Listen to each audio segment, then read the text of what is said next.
My name is Precious West. I will be representing myself. I'm also a part of the Young Adult Leadership Council with TNOYS. I'm 18, I will be 19 on Thursday. I currently live in Austin in a transitional living program, but I was raised in Houston. I want to first start off by thanking the committee for listening to the youth who have been impacted by the system and giving me a chance to share my story. I entered foster care when I was 14. I was staying with my older sister in Louisiana. After a couple of weeks in a foster home, I was transferred back to Texas because this is where my mom was staying at the time. I've been in 3 emergency shelters. I've stayed with one aunt. I've been in 1 foster family, and I believe I've been in like 5 different CWOP placements, including churches, offices. I've been in 2 TOP placements and 1 SIO placement.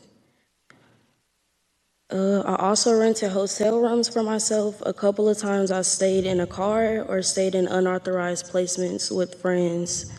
Most of those placements were between Beaumont, Houston, and Austin. I really only went to 3 schools during the whole entire time of being in placements. I can remember one time there was like fake school where we didn't do anything but copy things out of textbooks. A couple of times my caseworker wanted to put me in an RTC due to me skipping school.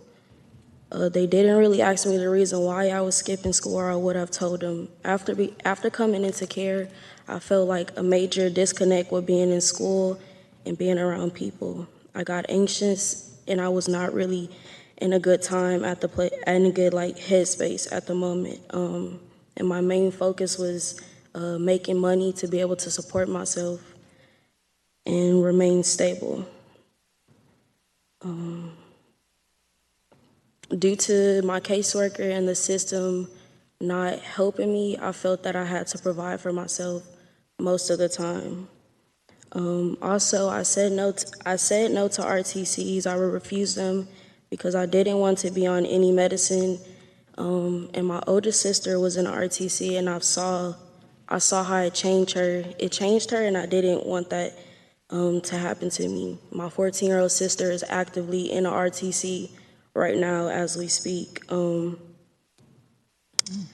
I've always complied with my caseworkers, but my number one rule was I wasn't never gonna go to RTC, and I felt like I had a really good reason at the time, or still. I heard that there have been like suicides and with girls being sexually abused, and I really just didn't wanna deal with that with everything that I was dealing with now.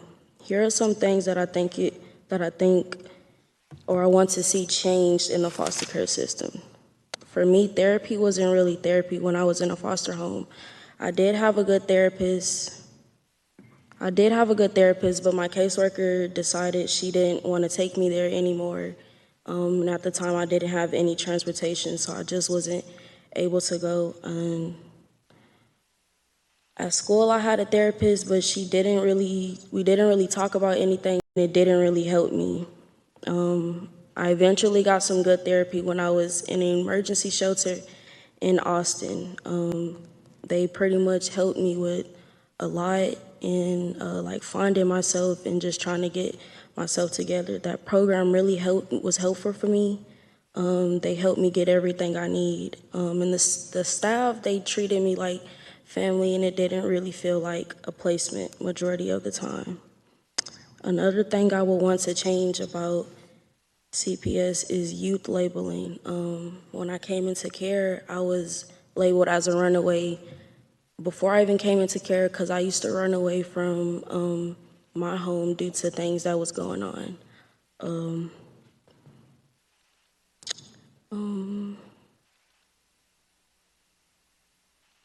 Once in CPS, they filed runaway charges on me, and it was really scary. I was arrested on my 17th birthday. I was handcuffed, but I wasn't officially booked, and it was really scary for me.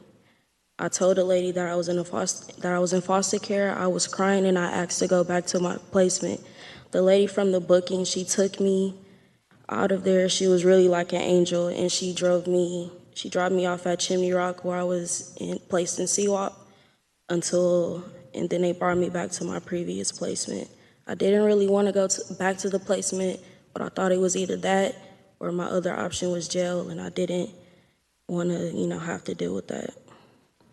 I also think that it should be like caseworkers should take the time to build more relationship with the youth. I feel like if they would have built more of a rapport with me or tried to build a connection with me, my life would be, it would be better. I would have had a better life.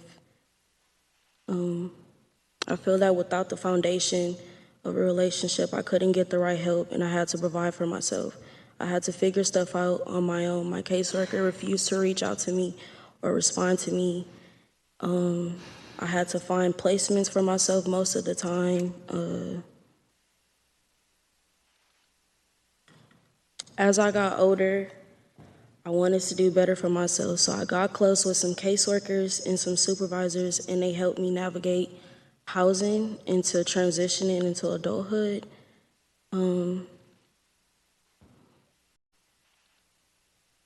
I've stayed in like unauthorized placements with someone, and I did most of these things to protect myself so I wouldn't be reported as a runaway or had to deal with like any difficult challenges that I didn't want to have like on my record or have to deal with mentally. Thank you for taking the time to listen to me again. I hope this made a difference to you, and with this information you can help someone else. Thank you. Precious, that was excellent. Outstanding. I have a couple of questions. Yes, ma'am. You mentioned